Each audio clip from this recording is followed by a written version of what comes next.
બદલાયેલી વરસાદી પેટર્નના કારણે જે જિલ્લાઓ વરસાદ માટે તરસી રહ્યા હોય તેવા જિલ્લાઓમાં હવે વરસી રહ્યો છે ધોધમાર વરસાદ। બનાસકાંઠા જિલ્લાની પણ એવી જ કંઈક હાલત છેલ્લા વર્ષોમાં જોવા મળે છે। બનાસકાંઠાના દાંતીવાડા પંથકમાં ધોધમાર વરસાદથી ધરતીપુત્રોની દશા શું છે, જોઈએ આ અહેવાલમાં।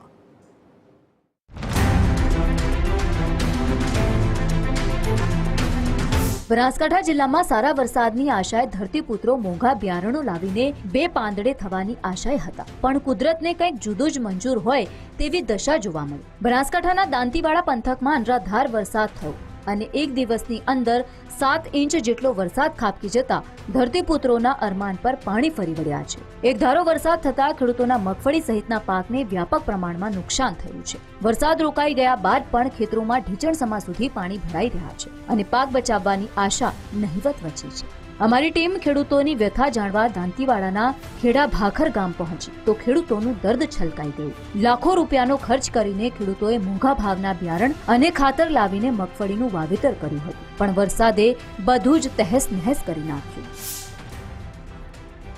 આ મારું પોતાનું ખેતર છે, આમાં મગફળી મેં પહેલાં પણ વાવી હતી, એમાં 50% મગફળી ઉગી હતી અને એના પછી ફરીથી મેં ગઈકાલે નહીં એના આગલા દિવસે મગફળીનું વાવેતર 50% ફરીથી કર્યું। તો ફરીથી બીજા દિવસે વરસાદ પડ્યો અને મારું ખેતર આખું આ તળાવ જેવું બની ગયું। બેડમાં આપ 4-5 દિવસ પાણી ભરેલા પડ્યા રહેશે તો મગફળી ઉગવાની પણ સંભાવના નથી। ખેડૂતની પરિસ્થિતિ કફોડી છે સાહેબ। બેંકોનું લાખો રૂપિયા લોન લઈ અને ખેતીમાં ઇન્વેસ્ટમેન્ટ કર્યું હતું સાહેબ। છાણિયું ખાતર ભર્યું હતું, રાસાયણિક ખાતરો, જંતુનાશક દવાઓ, મોંઘા બિયારણો, એ બધું લઈ અને તૈયાર પાક થયેલો હતો। જે કાઢ્યો એ પાક સડી ગયો, જમીનમાં છે એ ઉગી ગયો, ઘાસચારો સડી ગયો। અત્યારે ખેડૂત પાસે પૈસાનો કોઈ વિકલ્પ રહ્યો નથી બચાવવા માટેનો। ખેડૂતો વરસાદ પર આધારિત હતા અને અનેક આશાઓ રાખીને બેઠા હતા, પણ ધોધમાર વરસાદે તેમની મુશ્કેલી ઘટાડવાને બદલે વધારી દીધી છે। હવે જગતના તાતને સરકાર પાસે અપેક્ષા છે કે સરકાર વહેલામાં વહેલી તકે સર્વે કરાવે અને ખેડૂતોને નુકસાનીનું વળતર જલ્દીમાં જલ્દી ચૂકવવામાં આવે। સરકાર હવે ખેડૂતોની પીડા ક્યારે સમજે છે અને ક્યારે સમસ્યાનું સમાધાન લાવે છે તે જોવું રહ્યું।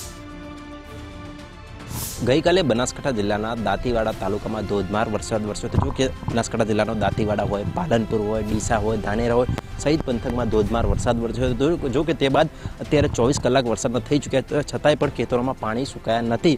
ત્યારે અત્યારે TV30ની ટીમ પહોંચી છે ભાખર મોટા ગામે। જો હું આપણે ભાખર ગામના સીધા દ્રશ્ય બધા આ દ્રશ્યમાં આપ જોઈ શકો છો।